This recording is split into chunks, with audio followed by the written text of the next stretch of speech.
And Jim today is brought to you by the Green Mill in downtown St. Cloud. Good morning, Jim. Good morning, Jay. All right, Jim. So the Twins yesterday in their home opener, they lose to the Cleveland Guardians 4-2, the final score. Boy, they had chances, though. They got the bases loaded, seventh inning, and Byron Buxton struck out, and then Kepler was unable to get a run in either. Your thoughts on yesterday's game? 15 strikeouts, over 12, with runners in scoring position. That's not going to work.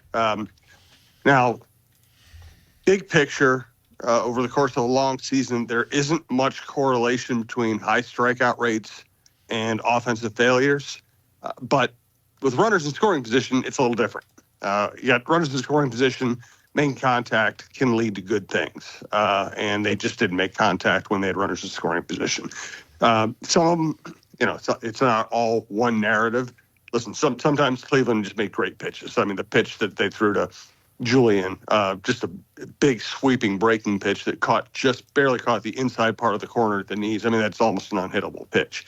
But in general, you'd like to see more competitive at-bats and more balls in play in situations like that. Now, we're 6 games in. It's April baseball. It's cold out. Pablo Lopez didn't look like himself yesterday. I mean, we got a long way to go. If this were the NFL season, we'd be like early second quarter or late first quarter. So, anybody who's making drawing grand conclusions is just way ahead of themselves at this point. But, you just on a home opener, ace on the mound, you'd like to see them score more runs. Is Byron Buxton still going to work on his plate discipline? He's a weird hitter, and I don't think he's like other hitters.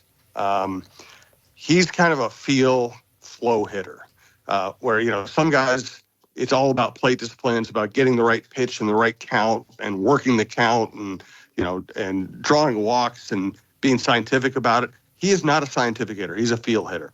So when he looks bad, he's going to look terrible because he's going to swing at the wrong pitches and he's going to miss pitches he should have hit. And just when you're really frustrated by him, and I'm throwing out last year when he was hurt and he was DHing and he couldn't adapt to DH. I'm talking about the Byron Buxton who they invested heavily in because of his overall talent. Then just when you're saying, okay, this guy didn't know what he's doing, he'll hit 398 mile-an-hour fastballs over the fence. He's just not a predictable scientific hitter. He has to get in a rhythm, get in a flow, and when that happens, explosive things can happen. But it's not. But when he's going bad, he's going to look really bad because he's not taking necessarily good at bats. Jim, so they got Cleveland tomorrow and Sunday, and Cleveland looks like, and I know it's early in the year, like you said. I mean, this is very small sample size for everybody involved, but Cleveland's got some younger hitters, and is it possible the lineup could actually be better this year than they were last year? Maybe. I mean, listen, Ramirez is a wonderful player. Naylor can hit for power, and he's off to a really hot start. Kwan puts the ball in play. Honestly, they kind of play baseball that translates well to early April baseball. They're not trying to hit home runs in general. They're just trying to put the ball in play, and pitchers aren't completely sharp yet. In the modern era, Major League pitchers don't come into the regular season at their peak. They're still kind of working up because nobody wants to burn them out in spring training. So they're not all that sharp. And Cleveland's just pesky. They're just going to put the ball in play, and eventually they're going to find a hole. They're going to run the bases aggressively. And that translates really well to facing a good pitcher in cold weather when people really don't have their home run swing. So I would not get out ahead of ourselves on Cleveland. Listen, they have done a great job through the years of finding and developing pitching. But that lineup, I don't know that lineup's going to play over the course of 162 games. Jim, the Minnesota Wild lose 5-2 at home against Colorado last night. So they've got 7 games left. They have 81 points, 10 points back of the Kings for a wild card spot. Looks like they're going to miss the playoffs this year. Yeah, they're 10th in a 16-team conference. If they were in the other conference, they'd be 12th. They're not very good. They're just not very good. And you watch them play against a really good team in Colorado. Not great team necessarily, but a established good team that wins every year and has high-end talent, and it looks different, doesn't it? I mean, McKinnon gets the puck in open ice, and it's like an automatic goal, and the Wild are down there just scrapping for every, deflection they can get. It's just a different game. So they're not going to make the playoffs because they're not very good. Women's Final Four is tonight in Cleveland. Tickets are expensive. It sounds like it's South Carolina first against NC State, and then UConn, Iowa. That's the big one, of course, that everybody's very interested in. Your thoughts on tonight's matchups?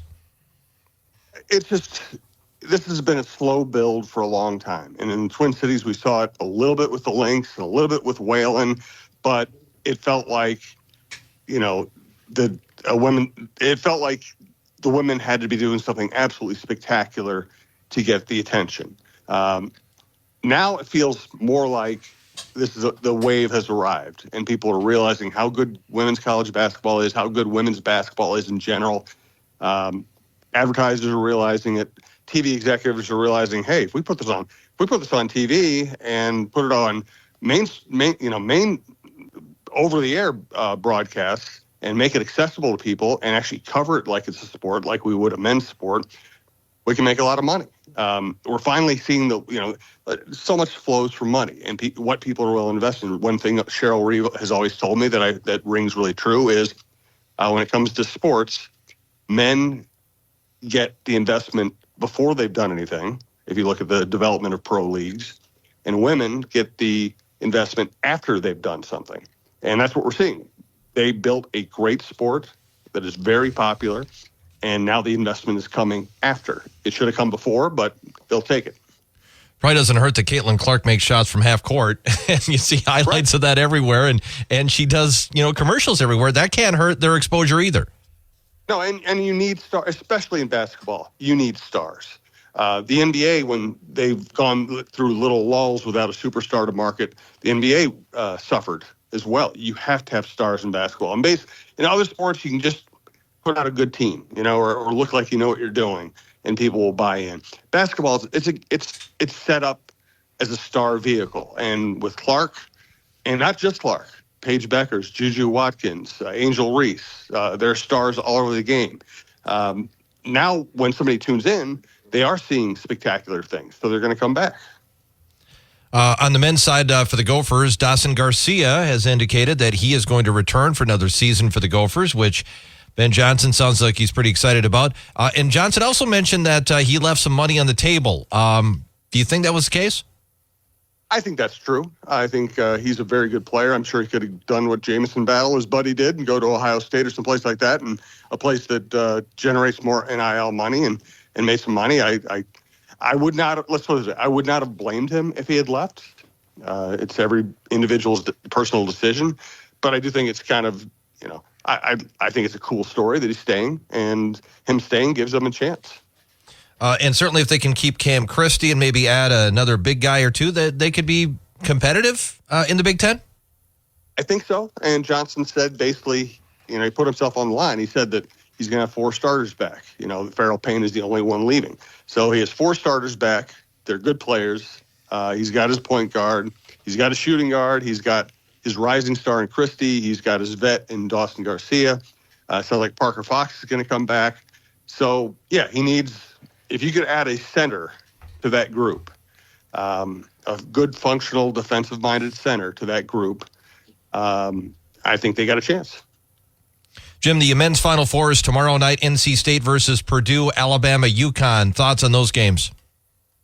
I think UConn is way ahead of everybody, and I think everybody else is playing for second. I just think that UConn is a dominant college basketball team in an era where there are not many actually good college basketball teams. So I'd be shocked if UConn didn't win. I'd be surprised if UConn doesn't win by double digits in both games. Timberwolves play at Phoenix tonight. As you look at the standings where they're at, I mean, there's still a chance to get that number 1 seed. They're back in first place. They play Phoenix tonight. Phoenix has been playing very well, but so have the Wolves. Only 3 Western Conference teams have won 8 of the last 10 games. It's the Wolves, Dallas, and the Lakers. Phoenix has won 7 of the last 10. They're playing really well. Booker's been playing great lately. They can light you up on any given night. So it's going to be, this is what we're going to be looking at in the run-up to the playoffs and in the playoffs. Wolves are playing a good team. how can they defend those team stars? And the answer is they have the personnel. They have McDaniels, they have Nickeil Alexander-Walker, they have Kyle Anderson, they have Gobert, they have Ant. So, you used to look at matchups like this and be a little worried. And again, Durant or Booker could go for 50 any night against anybody. But the way they're playing, you have to feel good about the chances. All right, Jim, what do you got in your podcast? With Jeff Diamond's Vikings and NFL Insider is up today. We have Preps Today with John Millay is up today. We'll do a chin music with Roy and Lavelle and talk about the Twins' early season challenges, and everything's at talknorth.com or on your favorite podcast app. All right, Jim, thank you. We'll talk to you again on Monday. Have a good weekend. Great. Thanks, Jay. It's Jim Souhan, Star Tribune sports columnist, joining us every weekday morning at this time. Follow him on Twitter at SouhanStrib. Check out his latest column in Star Tribune's podcast at talknorth.com. Jim, today brought to you by the Green Mill in downtown St. Cloud. Next on WJON, World and National News from ABC.